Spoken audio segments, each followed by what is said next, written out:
कहा जाता है कि शिक्षकों के बिना एक सभ्य समाज का निर्माण नहीं हो सकता। शिक्षक वो चीज़ है जिससे लाखों करोड़ों छात्रों का जीवन जुड़ा होता है, लेकिन आज वही शिक्षक सड़क पर भिक्षा मांगने के लिए मजबूर हो रहे हैं। दरअसल बात यह है कि जब से देश में कोरोना वायरस का दौर आया है, तो पिछले 2 सालों से अगर सबसे ज़्यादा इस कोरोना वायरस ने कुरेदा है तो वो छात्रों को कुरेदा है, और उस छात्रों को शिक्षित करने वाले टीचरों को कुरेदा है। आज हमारे साथ भागलपुर के कुछ टीचर्स हैं जिन्होंने आज दिन में सड़कों पर निकलकर भिक्षा मांगा है, और उन्होंने एक तरह से सांकेतिक विरोध दर्ज किया है। हम शिक्षकों की हालत ऐसी हो चुकी है कि अब हम सड़क पर भिक्षा मांगने के लिए मजबूर हो गए हैं। हमारी हालत तो दयनीय हो ही रही है, लेकिन हमारे द्वारा पढ़ाने जाने वाले छात्रों की स्थिति भी लगातार खराब हो रही है। तो आप देख रहे हैं यूथ वॉइस, और मैं हूं आपके साथ हसन। मैं आगे कुछ नहीं कहूँगा, इन्हीं शिक्षकों से बात करूँगा और बताऊँगा कि इन शिक्षकों की क्या परेशानी है जो ये सड़कों पर निकलकर भीख मांगने के लिए निकल जाते हैं। क्या मामला है सर पूरा? देखिए, आज पिछले 1.5 साल से कोरोना काल के दौर में, ऐसे तो पूरा भारतवर्ष या पूरा विश्व उसके चपेट में है, लेकिन खासकर यदि देखा जाए तो हर क्षेत्र को कुछ न कुछ तो समय समय पर ढिलाई दिया गया, लेकिन शिक्षा जगत सबसे ज़्यादा प्रभावित हुआ है। और हमारा बिहार और हमारे परिवेश की जो शिक्षा है वो सबसे ज़्यादा प्रभावित हुआ है। उसका सबसे बड़ा कारण है कि हमारे यहाँ के जो बच्चे हैं उसकी जो स्थिति है वो ऑनलाइन माध्यम से क्लास करने में सफल नहीं हो सकता है। एक तो डेटा का प्रॉब्लम है जी, दूसरा बिजली की समस्या है। अभी के समय में मानसून का दौर ऐसा है कि कहीं पॉल गिर गया, कहीं कुछ हो गया, चार्ज नहीं हो पाता है, प्लस आँख पर भी उसका प्रतिकूल प्रभाव पड़ रहा है। इस तरह से वो बच्चा मानसिक तौर से भी डिस्टर्ब हो रहा है। साथ ही साथ इस कोरोना काल में विद्यार्थी के साथ साथ यदि देखा जाए तो शिक्षकों के साथ भी क्या है कि वो ऑनलाइन शिक्षा सही तरीके से नहीं दे पाते हैं। उसके लिए अचानक हर व्यवस्था संभव नहीं है, और क्लासरूम शिक्षा और ऑनलाइन शिक्षा दोनों में अंतर है। क्लासरूम शिक्षा में जो कंसेप्चुअल क्लास होता है, ऑनलाइन में वो पॉसिबल नहीं है जी। और अभी के समय में जब कोरोना काल का 2nd चरण लगभग स्थिर हो चुका है और हर चीज़ में ढिलाई दिया जा रहा है, तो अब सरकार को कम से कम कुछ न कुछ कोचिंग या हायर एजुकेशन पर भी ढिलाई देना चाहिए, क्योंकि यदि ढिलाई नहीं दिया जाता है जी तो वो बच्चे जो घर में हैं वो संकीर्ण हो चुके हैं, उनकी मानसिकता संकीर्ण हो चुकी है। प्लस हमारे बहुत सारे ऐसे भी शिक्षक हैं जो 10-20 बच्चे को पढ़ाकर भरण पोषण करते हैं, उनकी बहुत ही खराब स्थिति हो चुकी है। पिछले साल कई शिक्षक आत्महत्या के शिकार हो गए, बहुत सारे शिक्षक भागलपुर से या और भी जगह से पलायित हो गए, कोई दूसरे जगह चले गए, कोई दूसरा धंधा अपनाने लगे, कोई आम बेचने लगे, कोई कुछ करने लगे।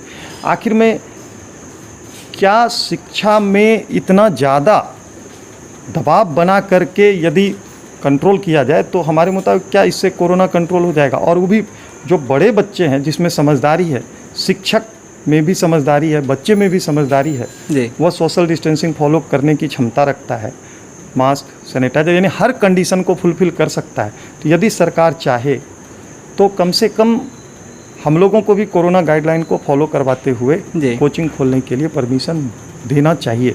और नहीं तो आज जो देख रहे हैं कि ये भिक्षाटन प्रोग्राम आयोजित किया गया, इससे भी नहीं होगा तो इससे भी खराब स्थिति हम लोगों को कमाने के लिए रोड पर वास्तविक तौर पर उतरना पड़ेगा, दूसरा धंधा का सहारा लेना पड़ेगा, और नहीं तो फिर कोई उपाय नहीं है। प्लस इसके साथ साथ हमारे परिवार का भी मानसिक स्थिति और संतुलित हो रहा है। ठीक है, शिक्षक के साथ साथ उसके परिवार भी इस चपेट में आ रहे हैं, और हमारे जो बच्चे हैं, विद्यार्थी हैं, उनकी तो बात ही छोड़ दीजिए। वो घर बैठे बहुत ज़्यादा माने दबाव में है कि हमारा कोर्स कब पूरा होगा। ठीक है, जिसके का उसका एग्ज़ाम का तैयारी का उसको डर समा रहा है कि आखिर में कैसे तैयारी होगा, कैसे रिजल्ट हो पाएगा। भागलपुर ज़िला में लगभग आसपास के 15 जिला के बच्चे आते हैं, और ये 15 जिले के बच्चे प्रभावित हो रहे हैं। सिर्फ भागलपुर जिला के बच्चे नहीं प्रभावित हो रहे हैं। अब सोचिए आप कि एक शिक्षक के साथ साथ कितने लोग, कितने घर के लोग इस कोरोना काल से प्रभावित हो रहे हैं। तो इस पर सरकार को और प्रशासन को ध्यान देने की ज़रूरत है। आप अपना परिचय दे दीजिए। जी, CNM sir, CNM chemistry tuition point. बीते दिन से लगातार आप लोग ऑनलाइन क्लास करवा रहे थे, लेकिन उस ऑनलाइन क्लास के दौरान क्या क्या दिक्कतें सामने आ रही थी? क्या मतलब जिस प्रकार क्लासरूम में आप बच्चों को शिक्षित कर पा रहे थे, क्या उतना संतुष्टि आप ऑनलाइन क्लास से दिला पा रहे थे, या फिर क्या क्या पर दिक्कतें आ रही थी? देखिए, ऑनलाइन क्लास से तो टीचर अपना काम कर रहे थे जी। पर दो काम होता है, एक म्यूचुअल अंडरस्टैंडिंग होता है एक शिक्षक और छात्र के बीच में। जब आप फिजिकली अपेयर होते हैं तो सामने वाला बच्चा आपके पढ़ाई के साथ साथ आपके बॉडी लैंग्वेज से भी प्रभावित होता है और आपका एक प्रभाव उसके पूरे मस्तिष्क में रहता है। ऑनलाइन में डिमेरिट क्या है? आप 100 बुराइयों के बीच में एक पढ़ाई दे रहे हैं। मोबाइल में 1000 चीज़ें चलती हैं, उसके बीच में एक पढ़ाई चल रहा है। टीनेजर एज का बच्चा है जो अभी अपरिपक्व है, उसे पता नहीं है कि हमें जीवन में क्या करना है। उसके सामने बुराइयों के बीच में पढ़ाई परोस दीजिए, कुछ दिन तो पढ़ाई पर रहेगा पर बुराई के चपेट में वो चला जाएगा। इससे आप देखिए कि आप सुप्रीम कोर्ट का ऑर्डर आप देखिए, हाई कोर्ट का ऑर्डर देखिए, इसलिए ऑनलाइन एजुकेशन पर बहुत बैंड किया, बहुत धीरे धीरे लेके उसको करने की कोशिश किया, क्योंकि इसका दुष्परिणाम आ रहा था। सिर्फ आँख पर नहीं, जो फिजिकल हेल्थ पर आ रहा था वो तो था ही, साथ साथ उसके रहन सहन के व्यवहार में आ रहा था। ये एक बड़ा इम्पॉर्टेंट है। पर जब हायर एजुकेशन में आप जाते हैं तो इम्पॉर्टेंट क्या होता है कि जब आप पढ़ा रहे होते हैं और बच्चे जब बैठते हैं, ज़्यादातर टीचर तो फर्स्ट टाइम ऑनलाइन आए, और जब फर्स्ट टाइम ऑनलाइन आए तो उनको बच्चों की भीड़ में पढ़ाने का आदत था। बच्चे के संवाद को सुनने के बाद, उनकी आवाज़ को सुनने के बाद, उनका कॉन्फिडेंस देखने के बाद, आईसाइट देखने के बाद पढ़ाने का मन ज़्यादा होता था। अब क्या हो रहा है कि आपको एक अपने मन से पूरा, जिस तरह से आप कहते हैं ना कि स्टेज शो करना पड़ता है, उस तरह से आपको शो करके उनको समझाना पड़ता है। इसके लिए टीचर तैयार नहीं थे। हाँ, ये बात सही था कि टीचर का काम ही है लर्निंग एंड अर्निंग, तो लर्निंग में वो बहुत तेज़ी से आगे निकल के आए और बहुत अच्छे ढंग से उनको पढ़ाना शुरू किया। पर आज के डेट में जो हम लोग भिक्षाटन कर रहे हैं उसका मेन उद्देश्य समझिए। भिक्षाटन का मेन उद्देश्य क्या है कि 1.5 साल से, जब से कोरोना वायरस आया है तब से आप देखिए कि सबको दिक्कत है, पर हर एक के दिक्कतों को सॉल्व करने के लिए सरकार ने कुछ न कुछ राहत पैकेज दिया है। पर यही एक समाज है, यही एक वर्ग है जिसमें आप प्राइवेट वर्ड जोड़िए। प्राइवेट कहने का मतलब शिक्षक में तो सरकारी भी आते हैं, उनके लिए परेशानी नहीं है, सरकारी विद्यालयों के लिए भी परेशानी नहीं है।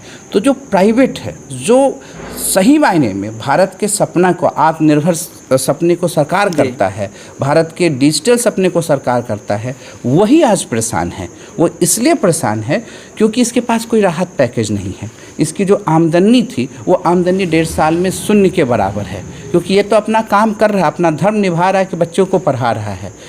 ठीक है, 10% ही बच्चे ऑनलाइन अच्छे ढंग से एजुकेशन ले पा रहे हैं, पर वो अपना काम कर रहा है। पर अब संगठन का काम क्या होता है?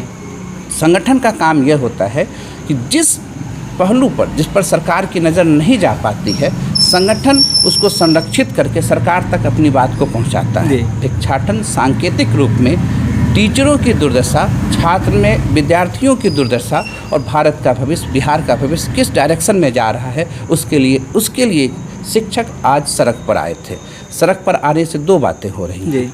जो समाज के लिए जो पूजनीय था, वंदनीय था, वो सड़क पर उतर रहा है। इसका मतलब आज हम बहुत बुरे दिन से गुजर रहे हैं। हम कहने का मतलब शिक्षक नहीं, पूरा भारतवर्ष, पूरा बिहार एक बुरे दौर से गुजर रहा है, क्योंकि जहाँ शिक्षा का महत्व नहीं होगा, जहाँ शिक्षकों का सम्मान नहीं होगा, जहाँ छात्र के कल्याण की बात नहीं, कल्याण की बात आप समझिए, छात्र तो इसे आप समझिए हॉलीडे पीरियड बना रहा है, क्योंकि उनको दिख रहा है कि हमें तो पास इसी तरह किया जा रहा है, बिना एग्ज़ाम दिए नंबर मिल रहा है, बिना पढ़े हमको पास प्रमोट कर दिया जा रहा है। तो उनको पढ़ाई के प्रति रुचि नहीं होगी, क्योंकि अभी अनमेच्योर बच्चा, हम जिसकी बात कर रहे हैं, बहुत से बच्चे मैच्योर हैं जिनको अपने लाइफ के बारे में पता है, उनकी हम बात नहीं कर रहे, पर हम 70-80% बात कर रहे हैं। तो आप सोच के देखिए कि हम कहाँ जा रहे हैं। तो हमें सोचना होगा, विचार करना होगा। परिस्थिति कठिन है, पर इस कठिन परिस्थिति में अपने आप को सुदृढ़ करना होगा। तो आज के इस सांकेतिक विरोध के बाद सरकार या प्रशासन की तरफ से कोई जवाब प्रशासन की तरफ से तो कोई जवाब नहीं था। इसके पहले हम लोगों ने ज्ञापन दिया देश भर में, 3 तरह से संगठन काम कर रहा है। लोकल स्तर पर पीटीए काम करता है, बिहार के स्तर पर कैब काम करता है, कोचिंग एसोसिएशन ऑफ बिहार काम करता है, और पूरे इंडिया के स्तर पर CFI coaching federation of India काम करता है, जिसमें हम लोगों ने पाया कि हम लोगों के पास अभी तक 14 से 15 लाख के बीच में रजिस्टर्ड टीचर हो चुके हैं। उतने परिवार होंगे, उस परिवार के साथ और भी लोग होंगे। तो आप समझिए इतना बड़ा समूह अभी सफ़र कर रहा है कोरोना पीरियड से, एक बहुत बड़ा क्वांटिटी है। आप देखिए कि पूरे बिहार में मात्र 4.5 लाख शिक्षक ही हैं आपको सरकारी, और कहीं उससे बड़ा संख्या हम लोगों का है प्राइवेट सेक्टर का। सरकारी टीचरों को तो पैसा मिल रहा है, घर पर है तब भी पैसा मिल रहा है, पर 1.5 साल जो बिना सैलरी का वर्क कर रहा होगा उसकी हालत क्या होगी। तो हमारी मांग सरकार से यही है, आप खोलने में असक्षम हैं, कोई बड़ी बात नहीं है, हम भी आपके साथ हैं, पर एक बड़ा पैकेज का ऐलान शिक्षकों के लिए कीजिए। दूसरा, छात्रों के बारे में आप क्या सोच रहे हैं? जहाँ पर कोरोना वायरस का इफेक्ट कम है वहाँ पर आप पूरी तरह से कोरोना सेफ्टी पर्पस से लेके आप कोचिंग खोलने की अनुमति दें, क्योंकि छात्र का भविष्य अंधकार में न दें। और एक मांग और है, बिना पढ़े आप छात्र को प्रमोट न करें, इससे पढ़ाई का स्तर दिन प्रतिदिन घटता चला जाएगा। परिचय, मैं राकेश कुमार, PTA का सदस्य। सर इधर इस कोरोना के काल में आपने देखा कि मतलब जब सेकंड वाला फेज लगभग ख़त्म हो चला है, तो सरकार हर चीज़ में ढिलाई दे रही है, लेकिन एक प्राइवेट टीचर्स उसको अभी तक कोई ढिलाई नहीं मिला है सरकार की तरफ से, और ना कोई राहत का पैकेज मिला है। तो इस दोहरी मानसिकता वाली सरकार से ये टीचर समुदाय, प्राइवेट टीचर समुदाय क्या कहना चाहता है? देखिए, सबसे पहली बात तो मैं कहना चाहूँगा कि बात सिर्फ प्राइवेट टीचर्स की नहीं है, बात सरकारी स्कूल भी तो नहीं खुला है, सरकारी कॉलेज भी तो नहीं खुले हैं। जितने भी बच्चे पढ़ाई के लिए किसी भी तरह से लाभान्वित हो रहे थे वो सब रुका हुआ है। और जहाँ तक बात है कि प्राइवेट टीचर्स के, तो इन लोगों के साथ या हम लोगों के साथ 2 तरह की बात है। एक तो जो हमारी जीविका है वो रुकी हुई है, दूसरा जो हमारा काम है, अगर आपको आपका काम ही बंद करवा करके रोक दिया जाए तो आप पूरी ज़िंदगी कैसे जिएंगे? तो ये एक बहुत बड़ा सवाल है कि इससे तो डिप्रेस हो रहा है टीचर। अगर टीचर थोड़ा कम भी खाएगा, कम भी कमाएगा, लेकिन वो जो उसका काम है, कोई भी आदमी जो टीचिंग फील्ड में आता है वो सिर्फ पैसे कमाने के लिए नहीं आता है, वो उसका एक पैशन होता है पढ़ाना, लोगों को शिक्षा के लिए जागरूक करना। यहाँ स्थिति ये हो गई है कि हर तरीके से शिक्षा को बंद कर दिया गया है। ये बहुत बड़ा बात है। हम लोगों का जो आज का भिक्षाटन का प्रोग्राम था, ये सरकार को जगाने के लिए था कि देखिए, आप शिक्षा को इतने निचले पायदान पर नहीं ले जा सकते हैं, चाहे वो प्राइवेट हो या सरकारी हो। मेरा तो मांग ये है कि आप सरकारी कॉलेजेस को भी खोलिए और स्टूडेंट्स को लाइए। वो टीचर के जब सानिध्य में आते हैं तो बहुत कुछ सीखते हैं, सिर्फ पढ़ाई ही नहीं, वो एक संस्कार सीखते हैं। और जो कि ऑनलाइन क्लासेस में सबसे कमी अगर किसी चीज़ की हो रही है तो वो संस्कार की कमी हो रही है। बच्चे मोबाइल देखते हैं लेकिन अगले ही पल उनको कोई दूसरा नोटिफिकेशन आ जाता है जिसमें कि कुछ ऐसी बातें हैं जिनको देखने में उन्हें मज़ा आता है, तो वो ऑनलाइन क्लास छोड़ के वो मज़ा ले लेते हैं। पर क्या ये संभव है कि ऑफलाइन क्लास में कोई भी बच्चा क्लास में बैठा हुआ है और उसका मन हो गया कि अभी मैं थोड़ा देर घूम के आ जाऊँ, तो वो घूम सकता है, चाहे वो प्राइवेट टीचर के पास पढ़ रहे हो या सरकारी कॉलेज में पढ़ रहे हो? तो ये जो संस्कार की कमी है, ये जो धैर्य की कमी है, ये उन्हें बहुत नीचे लेके चला जाएगा। और ये बच्चे भी नहीं समझ पा रहे हैं, और हमको लगता है गार्जियन को समझना चाहिए, और सरकार जहाँ की इतने बुद्धिजीवी लोग बैठे हैं उनको ये समझना पड़ेगा कि इस तरह से बच्चे का मानसिकता कितना नीचे चला जाएगा और एक दिन उसका खामियाजा पूरे जनता को उठाना पड़ेगा, जैसा ये मेरा मानना है। और जहाँ तक बात है, अगर आपको लगता है कि ऑनलाइन क्लास से ही इतना अच्छा सब कुछ हो सकता है, तो आप पूरे क्या हमारे पूरे बिहार में ऑनलाइन के लिए पूरा ढांचा तैयार है क्या सारे गांव में बिजली की व्यवस्था है? सारे गांव में वो डाटा मिल रहा है, वो 3G 4G 5G मिल रहा है, जिससे कि बच्चे एकदम आराम से वीडियो देख सकें? बच्चा एक वीडियो देखने में 2 घंटा लगा देता है, उसका वीडियो नहीं चलता है। इस सब चीज़ों के लिए भी सोचना पड़ेगा। तो जब तक हम लोग आवाज़ नहीं उठाएंगे, एक आवाज़ से ही 100 आवाज़ बनेगी, और यही आज हम लोगों की कोशिश है। परिचय सर, मैं JP Ujala, world of physics, Bhagalpur. और मैं एक चीज़ बोलना चाहता हूँ कि अगर हमारे समाज में ये सोचते हैं कि प्राइवेट टीचर सिर्फ पैसा कमाने के लिए हैं, तो ये बहुत गलत विचारधारा हो सकती है, क्योंकि बहुत सारे गार्जियन हम लोगों से बात करते हैं और वो कहते हैं कि बच्चे घर में पढ़ नहीं रहे हैं सर, कुछ उपाय सोचिए। तो हम लोग के पास जो भी बच्चे हैं उनको हम लोग अपने घर के बच्चे की तरह मानते हैं कि तुम अगर मेरे पास पढ़ने आए हो तो तुम्हारे रिजल्ट, तुम्हारे भविष्य की पूरी जिम्मेदारी लेते हैं और तुम्हें सही शिक्षा देंगे। तो हम लोग का सिर्फ और सिर्फ जीविका ही मुद्दा नहीं है, हम लोगों का मुद्दा जीविका के साथ साथ संस्कार, शिक्षा और एक सही मानसिकता है। धन्यवाद। इधर आज अगर आपके इस भिक्षा टन के प्रोग्राम के बाद भी सरकार आपकी बातें नहीं सुनती है, कोई जवाब नहीं आता है, तो आगे आपका क्या उद्देश्य है, क्या करने वाले हैं? आगे हम यही करना चाहेंगे कि मैक्सिमम लोग को हम जागरूक करना चाहेंगे और हम बाबा साहब का बात रखेंगे कि शिक्षा वह सिरनी का दूध है, जो पीता है वो दहाड़ता है। अगर हमें शिक्षा ही नहीं मिलेगा तो हम दहाड़ेंगे कैसे? कोरोना से तब हम लड़ेंगे जब हम शिक्षित हो पाएंगे, हम लोगों को जागरूक कर पाएंगे। सरकार बोलते हैं कि कोरोना के बारे में बताइए, कोरोना ऐसे होता है, तो लोग पढ़ेंगे ही नहीं, तो कोरोना के बारे में जानेंगे कैसे? अगर मैक्सिमम टाइम के लिए अगर इस चीज़ को रोक दिया जाए, शैक्षणिक संस्थान नहीं खोला जाएगा, तो आने वाले समय में हमारे समाज में बहुत इसका बुरा असर पड़ेगा। केवल छोटा इंटरवल में अगर हम इसको देखते हैं कि नहीं, अभी अगर हम स्कूल खोल देते हैं, चाहे कुछ दिन और बंद कर देते हैं, थर्ड वेव आने वाला है, तो सरकार को हम ये बताना चाहते हैं कि आप फोर्थ वेव भी आएगा, फिफ्थ वेव भी आएगा, सिक्स्थ वेव, यह एक सीरीज चलेगा। तो आगे आपका क्या प्लान है? आगे का आपके पास कुछ डेटा नहीं है। कोरोना एक 2020 में 19 में आया, लॉन्च हुआ है, जैसे कुछ मिसाइल ऐसा नहीं है कि आगे क्या होगा नहीं होगा। जब हमारे पास कुछ एग्जैक्ट डेटा नहीं है तो हम क्यों स्कूल कॉलेज को बंद कर दें?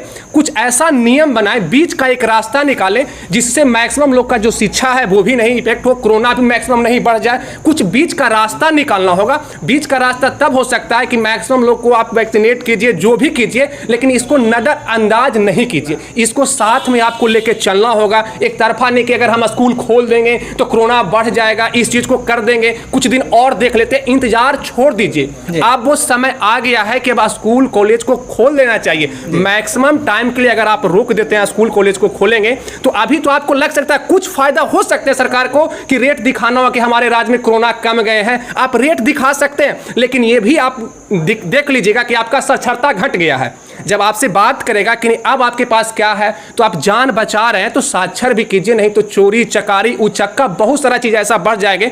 और मैं दावा कर सकता हूँ पूरे बिहार राज्य में 7 लाख परिवार ऐसे हैं जो प्राइवेट टीचर हैं, जो 2000, 4000, 5000, 10,000 रुपया कमा के खाते हैं। जी, आपको ठेला वाला का फिक्र होता है कि उनका घर कैसे चलेगा, आप उसका फिक्र होता है कि 2000 कमाते हैं, तो कभी टीचर के बारे में सोचिए। जनाब, हम लोग चोरी उचक्का नहीं करने जाते हैं, थोड़ा सा इस पे ध्यान देखिए। एक बीच का रास्ता सरकार को बनाना चाहिए जिससे हम लोगों को मैक्सिमम अच्छा कर सके, कोरोना के बारे में बता भी सके, साथ साथ उसे हम कोरोना के बात भी बताएं और उसको पढ़ा भी दें। तो इससे क्या हर्ज? जब हमें पता नहीं है, एक बात आ रहा है कि सबसे बड़ा दिक्कत सरकार भी चाहता है कि क्लास खुले, कोचिंग संस्थान खुले, लेकिन उनके सामने सबसे बड़ा दिक्कत है थर्ड वेव का।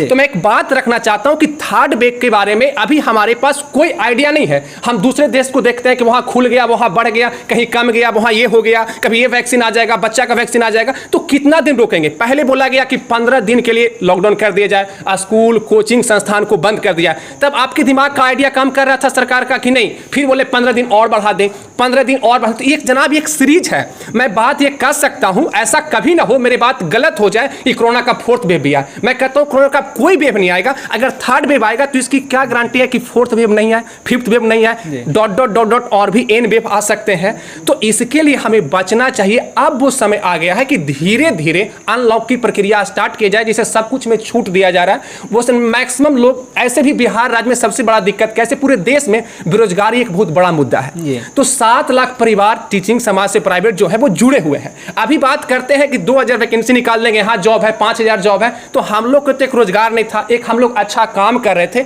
अगर 7 लाख टीचर का रोजगार घर दुभर उड़ जाएगा, उसके साथ कितना स्टूडेंट जुड़े हुए, तो आर्थिक दृष्टिकोण से, हर दृष्टिकोण से सरकार को चाहिए कि मिनिमम समय लेते हुए क्लास कोचिंग संस्थान को धीरे धीरे खोल देना चाहिए। और इसके लिए बीच का एक अच्छा रास्ता बनाइए कि कोरोना बढ़ भी जाता है तो कोचिंग संस्थान इंस्टीट्यूट बंद नहीं होना चाहिए। यही वो है कि सबसे आगे रहेंगे और लोगों को जागरूक करने में हम लोग का मैक्सिमम हाथ रहेगा। जितना हो सकता है हम लोग को बनाएंगे, कोरोना के कैसे बचाव करें, क्या करें। और अब ज़्यादा समय सरकार को नहीं लेना चाहिए, इसको खोलना, इसको समाज पे बुरा असर चालू हो गया। अभी बहुत सारे लोग बोले अब हम पढ़ाई करके क्या करें, चल दे कमाने, अब कब खुलेगा। मैक्सिमम लोग को आप पास कर देते हैं, तो पास एक सोल्यूशन है, आप पास कर दीजिए।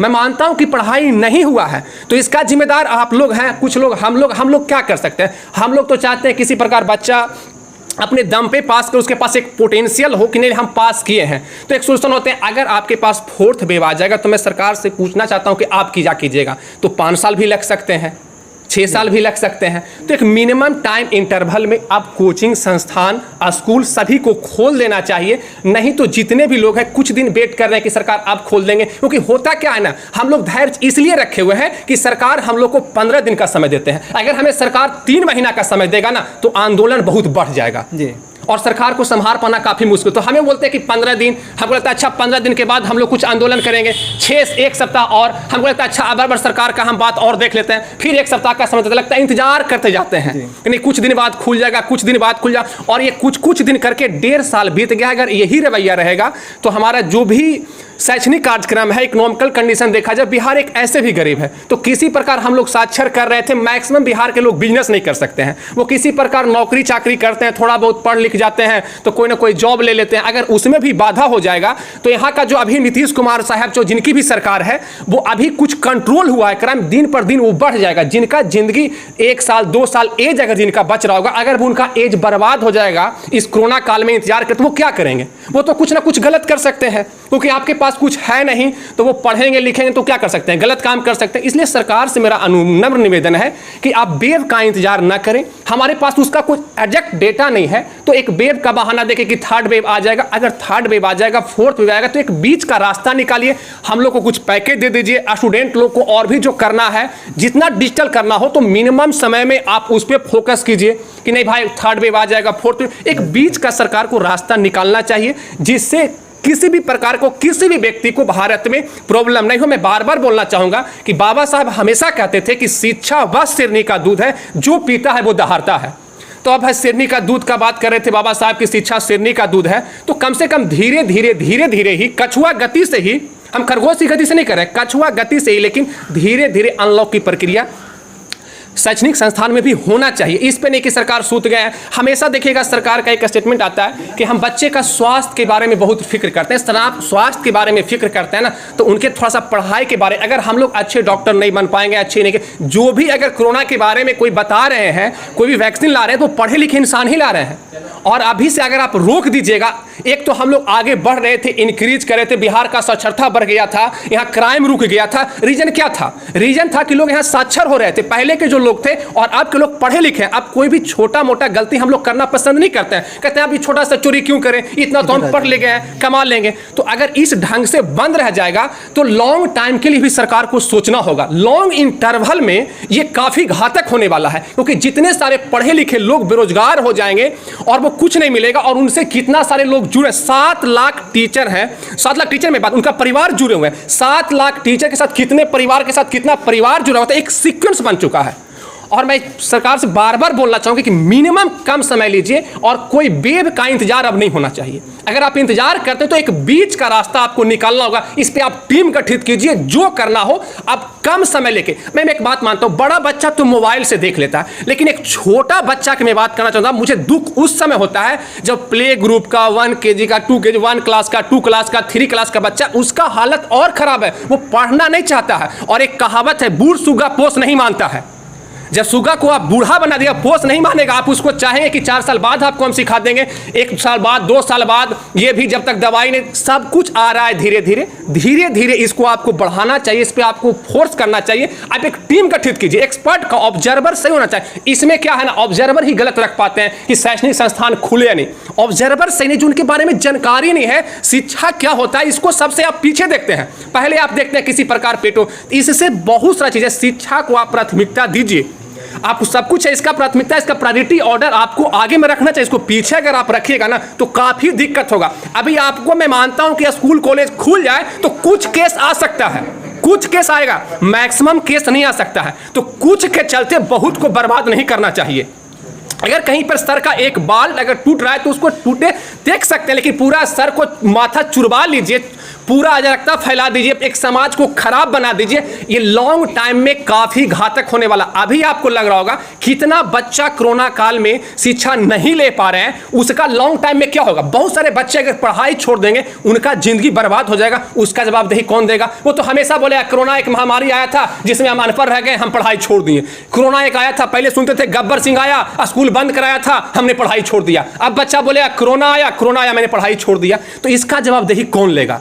जनाब आपको सोचना चाहिए कि एक लॉन्ग टाइम के लिए आगे जो आने वाला काफी घातक है। आप केवल मिनिमम समय को मत देखिए कि थर्ड वेव आ जाएंगे, फोर्थ वेव उसको मैं देख लेता हूं। अभी क्या था, सेकंड वेव के बारे में कोई नहीं जानते थे, अब एक थर्ड वेव है, थर्ड वेव का इंतजार। सभी शैक्षणिक संस्थान अब खुल जाते हैं, क्योंकि जिस रेट से हमारे भारतवर्ष में कोरोना कम रहा था, सभी स्कूल कॉलेज सारे शैक्षणिक संस्थान खुल जाते। बट एक ही दिक्कत है, थर्ड वेव का हम लोग इंतजार कर रहे हैं। थर्ड वेव से फालतू हुआ क्योंकि हम लोग वैक्सीनेट काफी कम कर पा रहे हैं, तो जो हमारा रेशियो है उस रेशियो से काफी हम पीछे हैं। तो अभी हमें चाहिए कि एक बीच का रास्ता निकालें और हमें शैक्षणिक संस्थान, स्कूल, कॉलेज, कोचिंग जितने भी हैं उसको धीरे धीरे खोल देना चाहिए। और जो भी इससे दुखी हैं, चाहे जिनका आर्थिक स्थिति बहुत ज़्यादा खराब हो गया, उसको कुछ एक राहत पैकेज निकालें जिससे हम लोग को फायदा हो। स्टूडेंट क्रेडिट कार्ड है, उनको मोबाइल दिया जाए, डिजिटल दिया जाए, गाँव बाय जो भी आप डिजिटल कर सकते हैं वो कीजिए, तभी संभव हो पाएगा। नहीं तो आने वाला समय काफ़ी बुरा होगा, अभी से ज़्यादा खतरनाक होगा कि अगर कोई गलत रास्ता पे चल जाता है तो मैक्स न जाने वो कितने को गलत कर सकता है। तो अभी समय है कि जो साक्षरता है, जो शैक्षणिक शिक्षण संस्थान है, उसको जल्द से जल्द खोले, नहीं तो आने वाला समय में काफ़ी दिक्कत होगा जिसका हमें अंदाजा नहीं होगा। क्योंकि इसका अंदाज हम नहीं लगा सकते हैं, जिस प्रकार अभी हम एक छोटा सा बोल सकते हैं कोरोना बीमारी का अंदाजा नहीं लगा सकते, तो मैक्सिमम जो अंदर किसी के अंदर बुराई भर जाएगा, क्योंकि टीचर समाज लोग हैं वो अच्छाई का काम करते हैं। अपना परिचय दें। Amok mathematics classes Bhagalpur, Amok सरकार। पिछले दिन आपने देखा कि सहरसा में भी टीचर लोगों ने प्रोटेस्ट किया, खगड़िया में भी कुछ टीचरों ने, प्राइवेट टीचरों ने प्रोटेस्ट किया, लेकिन पिछले 2 महीने से वहाँ के कुछ टीचर्स हैं, रजनीकांत और कुछ लोग, तो वो जेल में हैं। तो आज आप लोग भी सड़क पर निकलकर आंदोलन कर रहे हैं, क्या आपको डर नहीं लगता इस सरकार से? सरकार से डरने वाली तो कोई बात नहीं है। जैसे हम आपको बता दें कि भारतीय शिक्षा पद्धति गुरुकुल में पहले हुआ करती थी, जहाँ पर बच्चे गुरु के समक्ष रह के शिक्षा अध्ययन करते थे। इसके बाद ये पद्धति पाठशाला के रूप में विकसित हुई, जहाँ कुछ समय के लिए वो गुरु के सानिध्य में रख के पढ़ाई किया करते थे, जिसमें गुरु यानी कि टीचर उनके बॉडी लैंग्वेज को देख करके अपने हिसाब से पढ़ाया करते थे। ये जब से कोविड आया है, ये महामारी है और ये आतंक की तरह पूरे विश्व में छाया हुआ है, ये बात सही है। लेकिन इस महामारी में यदि हमें बचानी है तो हमें अर्थव्यवस्था के साथ साथ शिक्षा व्यवस्था को भी बचानी है। यदि हमारी अर्थव्यवस्था बहुत अच्छी भी रही और शिक्षा व्यवस्था यदि हमारी चरमरा गई तो हमारे रीढ़ की हड्डी टूट जाएगी। तो इस बात का ध्यान सरकार को भी रखनी चाहिए। और एक बात और, यदि कोई दुकानदार या बाज़ार में और सभी लोग कोविड गाइडलाइन को ध्यान में रखते हुए यदि वो अपना काम कर सकते हैं, तो क्या एक शिक्षित समाज ये गाइडलाइन का पालन करते हुए अपनी शिक्षा को आगे नहीं बढ़ा सकता? ये प्रश्न है उस सोई हुई सरकार पर, जो इस संबंध में कोई भी ध्यान नहीं दे रही है। सर्वप्रथम उन्हें चाहिए कि ये शिक्षित समाज है, इस शिक्षित समाज में जो जितने भी बच्चे हैं सब शिक्षित हैं, उनका यूनिफॉर्म है, उन्हें बचपन से गाइडलाइन में रहने के लिए सिखाया जाता है और ये कोविड गाइडलाइन को भली भांति से वो समझते भी हैं। तो इसलिए कोविड गाइडलाइन को ध्यान में रखते हुए सरकार को चाहिए कि अर्थव्यवस्था के साथ साथ उससे कई ज़्यादा शिक्षा व्यवस्था देश के लिए, किसी राष्ट्र के लिए ज़रूरी होती है और वो कोविड गाइडलाइन के अनुसार हमें ये आदेश दे कि हम लोग पढ़ाएं। जहाँ तक बात आपने कही कि फलाने जगहों पर शिक्षकों को जेल में बंद किया गया, तो ये बात आपको जाननी पड़ेगी कि विश्व में या खासकर हमारे भारतीय संस्कृति में भी देखा जाता है कि जब भी कोई आक्रमण नीति आती है तो सबसे पहले शिक्षित समाज ही पीड़ित होता है। इसका इतिहास पुराना है और इस बार भी कमोबेश वही स्थितियां देखी गई है। लेकिन एक बात का ध्यान रखना है कि बाबा साहब अम्बेडकर के द्वारा दी गई जो संवैधानिक